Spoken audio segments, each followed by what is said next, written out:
नमस्कार। मैं आचार्य सहिता मिश्रा आपके अपने ज्योतिष और आध्यात्म के चैनल वैदिक ज्योतिष शिक्षण संस्थान में आप सभी दर्शकों का हार्दिक अभिनंदन करती हूँ। सबसे पहले आप सभी को पद्मिनी एकादशी की मेरी तरफ से हार्दिक शुभकामना।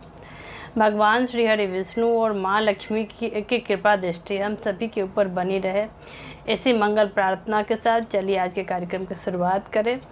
आज मैं आप सभी को इस पर पद्मिनी एकादशी का व्रत कब रहने वाला है, इसका शुभ मुहूर्त और टाइमिंग क्या है, इसकी पूजा विधि क्या है, इसकी पौराणिक कथा क्या है, इन सभी के बारे में मैं एक एक करके आपको विस्तार से जानकारी दूंगी। तो कार्यक्रम आप सभी के लिए बहुत ही खास है, तो इस वीडियो में अंत तक बने रहिएगा।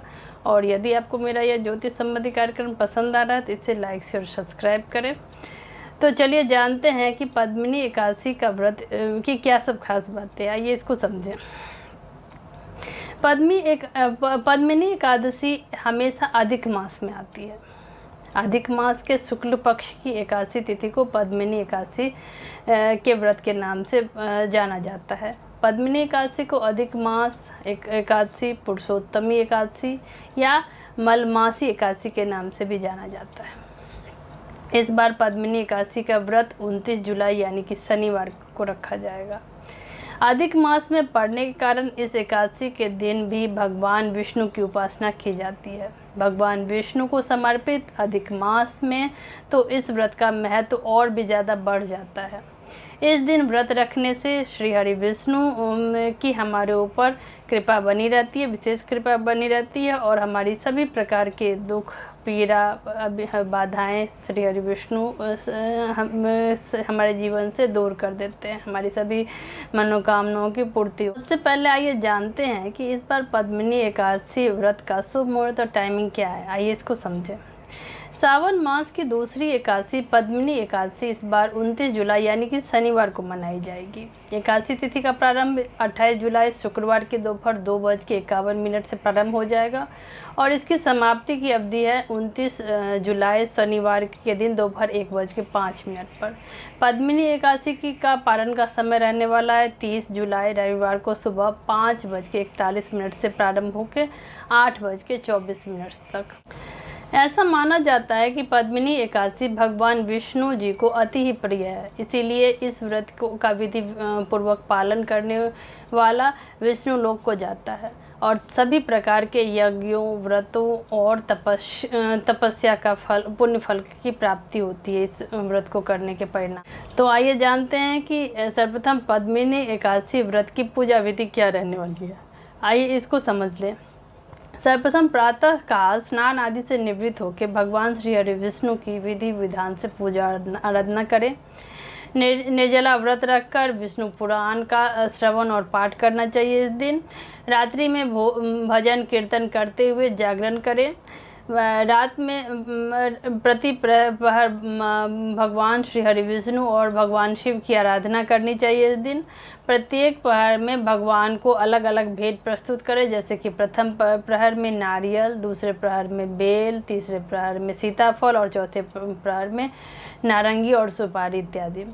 द्वादशी के दिन प्रातः भगवान की पूजा करें, फिर ब्राह्मणों को भोजन कराकर यथाशक्ति दान दक्षिणा सहित विदा करें, इनका आशीर्वाद लेके इसके पश्चात स्वयं भोजन करें।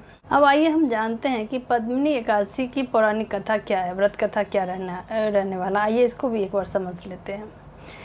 त्रेता युग में एक पराक्रमी राजा कृतिवीर्य था। इस राजा की कई रानियां थी, परंतु किसी भी रानी से राजा को पुत्र की प्राप्ति नहीं हुई। संतानहीन होने के कारण राजा और उनकी रानियां तमाम सुख सुविधाओं के बावजूद दुखी रहते थे। संतान प्राप्ति की कामना से तब राजा अपनी रानी के साथ तपस्या करने चल पड़े। हजारों वर्ष तक तपस्या करते हुए राजा की सिर्फ हड्डियां ही शेष रह गई, परंतु उनकी तपस्या सफल नहीं हो सकी। रानी ने तब देवी अनुसुईया से उपाय पूछा। देवी ने उन्हें मलमास में शुक्ल पक्ष एकादशी का व्रत करने की सलाह दी। अनुसुईया ने रानी को व्रत का विधान भी बताया। रानी ने तब देवी अनुसुईया के बताए विधान के अनुसार पद्मिनी एकादशी का व्रत रखा। व्रत की समाप्ति पर भगवान प्रकट हुए और वरदान मांगने को कहा। रानी ने भगवान से कहा कि प्रभु आप मुझ पर प्रसन्न हैं तो मेरे बदले मेरे पति को वरदान दीजिए। भगवान ने तब राजा से वरदान मांगने के लिए कहा। राजा ने भगवान से प्रार्थना की कि आप मुझे ऐसा पुत्र प्रदान कीजिए जो सर्वगुण संपन्न हो, तीनों लोकों में आदरणीय हो और आपके अतिरिक्त किसी से पराजित न हो। भगवान तथास्तु कहकर विदा हो गए। कुछ समय के पश्चात रानी ने एक पुत्र को जन्म दिया जो कीर्तिवीर अर्जुन के नाम से जाना गया। कालांतर में यह बालक अत्यंत पराक्रमी राजा हुए जिसने रावण को भी बंदी बना लिया था।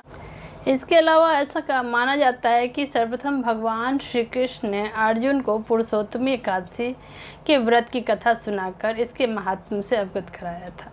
तो इसी के साथ ईश्वर की कृपा हम सभी के ऊपर बनी रहे। आप सभी यदि मेरे कार्यक्रम को पसंद करते हैं तो इसे लाइक शेयर और सब्सक्राइब करें। यदि आप में से कोई अपनी कुंडली मुझसे एनालिसिस करवाना चाहते हैं तो स्क्रीन पे दिए नंबर पे जाके संपर्क करें। धन्यवाद।